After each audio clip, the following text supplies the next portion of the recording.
จมโลดทันเจ้าบ่เมื่อยป่า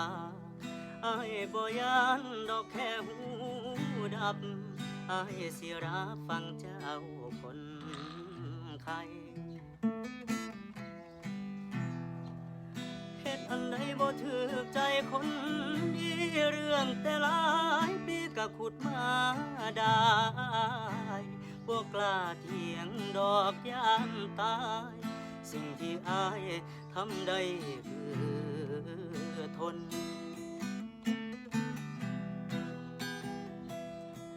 เห็น